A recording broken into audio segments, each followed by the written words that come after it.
সংগঠিত করেছে তাদেরকে আইনানুগ বিচারের মাধ্যমে শীঘ্রই উপযুক্ত শাস্তি দেওয়া হবে।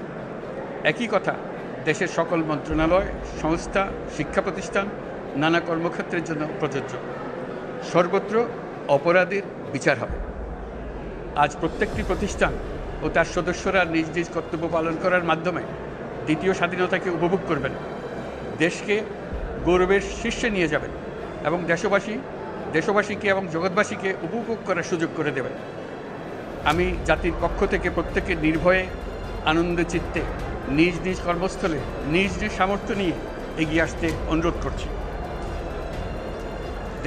দেশের সকল মানুষকে আজ স্বাধীন, নির্ভয়, নিরুদ্বেগ থাকার জন্য নিশ্চয়তা দেওয়ার জন্য আমাদের ছাত্র শহীদরা প্রাণ দিয়েছেন।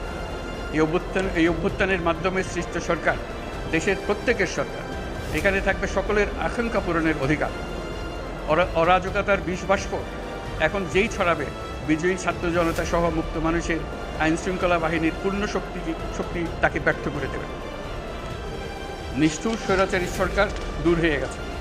কাল সূর্য উদয়ের সঙ্গে সঙ্গে গণতন্ত্রের, সুবিচারের, মানবাধিকারের নির্ভয়ে মত প্রকাশের পূর্ণ স্বাধীনতার জন্য সকলের স্বাচ্ছন্দ্যে জীবনধারণের সুযোগ প্রদানের সচেষ্ট সরকারের ঘনিষ্ঠ সান্নিধ্য ও সহমর্মী পরশ দলমত নির্বিশেষে সবাই উপভোগ করবেন।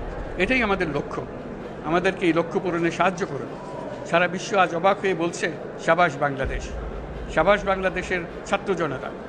আমরা এই অর্জনটাকে আর অনেক দূর নিয়ে যেতে চাই। আমাদের ছাত্র জনতার জন্য কিছুই অসম্ভব নয়। আমাদের তরুণরা অসম্ভবকে সম্ভব করতে পারে, তারা সেজন্য প্রতিজ্ঞাবদ্ধ। যদি আমরা ঐক্যবদ্ধ থাকি, ধ্বংসাত্মক কর্মকাণ্ড থেকে দূরে থাকি, সবার জন্য মুক্ত পরিবেশ সৃষ্টি করতে পারি, আমাদের বিজয় অবশ্যই হবে। আল্লাহ, মহান আল্লাহ আমাদের সহায় হন।